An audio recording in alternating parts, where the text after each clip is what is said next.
Subscribe now and press the bell icon. Never miss an update. नमस्कार दोस्तों, आज की वीडियो में हम बात करेंगे छत्तीसगढ़ सरकार द्वारा हाल ही में घोषित की गई नई योजना के बारे में, जिसका नाम है गोधन न्याय योजना।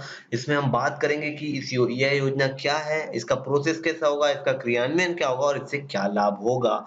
मैं हूं आपका दोस्त केशव और आप देख रहे हैं अनरेवेलिंग विजडम। दोस्तों, हम पहले जान लेते हैं कि जो गोधन न्याय योजना है, इसके मुख्य बिंदु क्या है, इस योजना की शुरुआत कब से होगी, इसका मुद्दा क्या है, एजेंडा क्या है, इस योजना के माध्यम से किन लोगों को यह टारगेट कर रहा है। तो इस योजना की शुरुआत छत्तीसगढ़ के प्रथम त्योहार हरेली से होगी। हरेली का त्योहार श्रावण मास में आता है, तो इस योजना की शुरुआत हरेली से होगी। उसके बाद इस योजना के अंतर्गत सरकार क्या करेगी? सरकार जो भी छत्तीसगढ़ में पशुपालक भाई हैं हमारे, उनसे एक निश्चित दरों पर गोबर की खरीदारी करेगी और उसके बाद में उसका प्रोसेसिंग कैसे करेगी वो हम देखेंगे। और इस योजना को लागू करने वाला छत्तीसगढ़ देश का प्रथम राज्य है। तो ये हुआ आउटलाइन, जिसमें हमने बात की शुरुआत कहाँ से होगी। छत्तीसगढ़ देश का प्रथम राज्य है और छत्तीसगढ़ सरकार पशुपालकों से गोबर की खरीदारी करेगी। अब कैसे करेगी, कैसे उसको बाद में क्या करेगी उस गोबर का, वो हम देखते हैं आगे वीडियो में। प्रोसेस को जान लेते हैं। इस योजना का प्रोसेस क्या है, क्रियान्वयन कैसा होगा। दोस्तों, आपको गोधन न्याय योजना से ही पता चल रहा है कि फर्स्ट टाइम जो कि कोई सरकार है गोबर खरीदने वाली है किसानों से, तो सरकार क्या करेगी, पशुपालकों से, जो पशुपालक किसान भाई हैं, उनसे वो गोबर खरीदेगी किसी निश्चित मूल्य पर। किसी निश्चित मूल्य निर्धारित करेगी सरकार, उस पे गोबर खरीदेगी।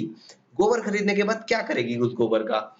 गोबर खरीदने के बाद सरकार क्या करेगी, उस गोबर का खाद बनाएगी, वर्मी कंपोस्ट खाद बनाएगी, जैविक खाद बनाएगी उस गोबर का, और उसको सहकारी समितियों के माध्यम से किसान भाइयों को और अलग-अलग जगह जहाँ पे यूज होने वाला है, उसको बेचेगी सरकार सहकारी समितियों के माध्यम से। तो वो कौन-कौन से जगह है? एक तो हो गया हमारा उद्यानिकी हो गया, दूसरा हो गया एग्रीकल्चर सेक्टर में बेचेगी, एग्रीकल्चर जो भी कर रहे हैं उनको बेचेगी, और इसके अलावा वन विभाग को भी बेचेगी, क्योंकि वन विभाग, एग्रीकल्चर विभाग या प्रशासनिक विभाग है, वो काफी सारा नर्सरी या सैपलिंग्स लगाते हैं, जहाँ पे जैविक खादों का प्रयोग किया जा सकता है। तो सरकार इस साइकिल को कंप्लीट करेगी, जिसमें वो पशुपालक किसानों से गोबर की खरीदारी करेगी, उसका खाद का निर्माण करेगी और उस खादों को सहकारी समिति के माध्यम से अलग-अलग सेक्टर्स में या जहाँ पे जिसकी जो आवश्यकता है उनको बेचेगी।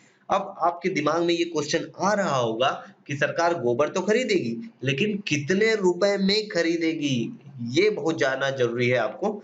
तो इसके लिए सरकार ने एक चीज निर्धारित की है, गोबर की दर, गोबर की क्रय दर क्या होगी। जैसे कि आपने देखा होगा कि धान या अलग-अलग फसलों में सरकार एक समर्थन मूल्य निर्धारित करती है, उसी तरह गोबर का भी एक मूल्य निर्धारित करेगी। इसमें सबसे बड़ा क्वेश्चन मार्क है कि कैसे निर्धारित करेगी। तो इस योजना का क्रियान्वयन करने वाला मंत्रालय है कृषि एवं जल संसाधन मंत्रालय, जिसके मंत्री जी हैं रविन्द्र चौबे जी। इनकी अध्यक्षता में एक उप समिति बनाई गई है। ये उप समिति 5 सदस्यीय समिति है, जिसमें बुद्धिजीवियों और अलग-अलग एक्सपर्ट्स लोग हैं, फार्मर्स लोग हैं या पशुपालक लोग हैं, उनसे सुझाव लिया जाएगा और उनके सुझाव और इनके जो एक्सपीरियंस है, जो उप समिति बनाई गई 5 सदस्यों के, इनके निर्णय से एक दर निर्धारित की जाएगी या एक रेट निर्धारित किया जाएगा गोबर का, जिस पर सरकार गोबर की खरीदारी करेगी। तो दोस्तों, ये हो गया कि प्रोसेस कैसे होता है, गोबर की दर क्या होगी, ये हमने जान लिया। प्रॉब्लम, अब हम समझेंगे कि प्रॉब्लम क्या है, गवर्नमेंट ये योजना को क्यों लागू करना चाहती है और किन-किन मुद्दों और कौन-कौन से ऐसे कारण हैं जिसकी वजह से सरकार को इन योजना का क्रियान्वयन करना पड़ रहा है। तो दोस्तों, आप जब भी किसी भी रास्ते में या छत्तीसगढ़ में या किसी दूसरे राज्य में भी अगर आप जाएँगे, तो आपको रास्ते में गाय या भैंस रोड पे बैठे हुए नज़र आते हैं। ये बहुत बड़ा रोड एक्सीडेंट का कारण है। आप देख नहीं रहे होंगे कि जनरली जो रोड होती है, रोड के दोनों तरफ, जैसे आप इधर देख रहे हैं कि रोड की तरफ पेड़ लगे हुए हैं, तो ये जो पेड़ हैं, पेड़ से कई बार क्या होते हैं, गाय दिखते नहीं है और अचानक से गाय काफी स्पीड में या भैंस या कोई भी जानवर या पशु भागते हुए आता है, जिसकी वजह से काफी रोड एक्सीडेंट होने के चांसेस हैं। तो ये जो रोड एक्सीडेंट है, इनको रोका जा सकता है इस योजना के माध्यम से। अब आप सोच रहे हैं कैसे रोका जा सकता है? तो दोस्तों, क्या होता है कि जो पशुपालक है, छत्तीसगढ़ में एक ट्रेडिशन रहा है कि जो पशु हैं उनको जनरली बाहर छोड़ दिया जाता है चारा के लिए। वो चारा चरने मैदान में चल जाते हैं या किसी गौठान में चल जाते हैं या खेतों में चल जाते हैं। तो इससे क्या होता है, एक तो जो किसान अपना खेत बोया हुआ है, फसल लगाया हुआ है, उसको नुकसान होता है। दूसरा जो ये पशु हैं उनको खुद नुकसान हो सकता है, एक्सीडेंट होने की वजह से वो बीमार हो सकते हैं, घायल हो सकते हैं। तीसरा नुकसान जो गाड़ी चला रहा है उसको भी यह नुकसान हो सकता है। तो इन सबको कैटर करने के लिए गवर्नमेंट ने ये योजना लागू की गई। इसमें क्या होगा कि अभी सरकार गोबर की खरीदारी करेगी, तो जो भी पशुपालक किसान हैं, वो अपने पशुओं को बाहर भेजेंगे नहीं ओपन ग्रेजिंग करने के लिए, या कैटल ग्रेजिंग जो ओपन में होता है वो होगा ही नहीं। लोग अपने पशु को अपने घर में बांध के रखेंगे, उसका उपयोग कृषि योग्य भूमि में किया जाएगा। जो इससे क्या होगा कि जो ये कैटल है या पशु हैं, ये लोग बाहर नहीं जाएंगे, रोड्स पे नहीं जाएंगे और इससे रोड एक्सीडेंट में काफी कमी होगी।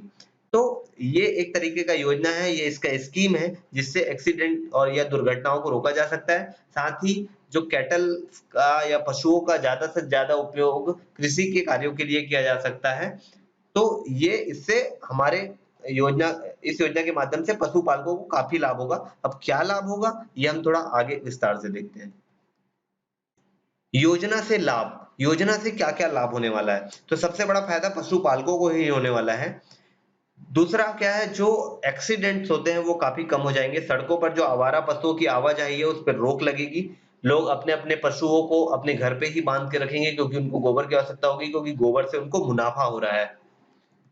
दूसरा है वर्मी कंपोस्ट के प्रयोग से राज्य में जैविक खेती को बढ़ावा मिलेगा।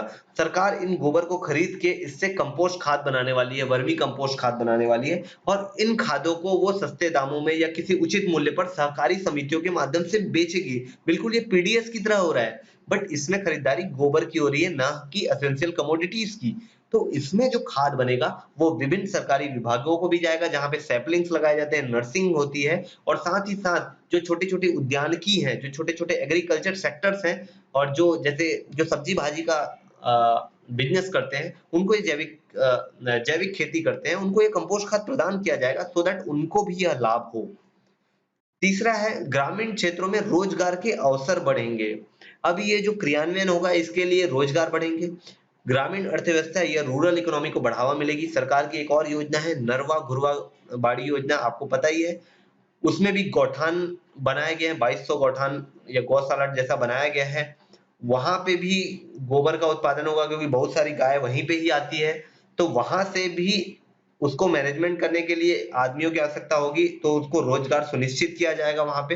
तो इस योजना से ओवरऑल पशुपालकों को भी लाभ होगा, ग्रामीण अर्थव्यवस्था को लाभ होगा, साथ ही जैविक खेती को बढ़ावा मिलेगा।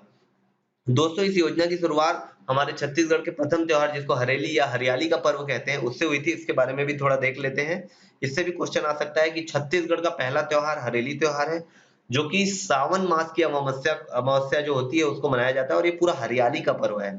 इसको हम एक तरीके से देख सकते हैं कि जब खेतों में फसल उगने लगती है तो हरा-भरा दिखने लगता है चारों तरफ वातावरण, इसीलिए यह त्योहार खुशहाली में मनाया जाता है। इसमें किसान भाई अपने औजारों की, बैल की और जो अपने उपकरण हैं जैसे नांगर बोलते हैं, रापा कुदारी जिससे खोदते हैं, इन सब की वो पूजा करते हैं और ये पूजा के साथ-साथ इसमें एक और प्रथा है जो बहुत ही अच्छी प्रथा मानी जाती है। इसमें क्या करते हैं, आपके घर में सुबह-सुबह जो पशुपालक भाई हैं या किसान भाई हैं, एक-दूसरे के घर में नीम की पत्ती लगा देते हैं। नीम की पत्ती इसलिए लगाते हैं, ऐसी विचार या ऐसी भावना चली आ रही है कि नीम की पत्ती लगाने से सभी नकारात्मक जो चीज़ें हैं वो चली जाती है और पॉजिटिव वाइब्स आने लगती है। तो ये त्योहार है, बहुत ही अच्छा त्योहार हरेली त्योहार जो छत्तीसगढ़ के लोग मनाते हैं, यह पहला त्योहार है। तो हमने इस वीडियो में देखा कि गोधान न्याय योजना क्या है, गोधन न्याय योजना क्या है और सरकार इसको किस तरह से क्रियान्वित करने वाली है। तो thanks friends for watching my videos. जय हिंद, जय छत्तीसगढ़। इसी तरह हमारा आप वीडियो देखते रहिए, हमारे टेलीग्राम ग्रुप को भी जॉइन कीजिए उसमें नए-नए अपडेट्स के लिए। Thank you, have a good day.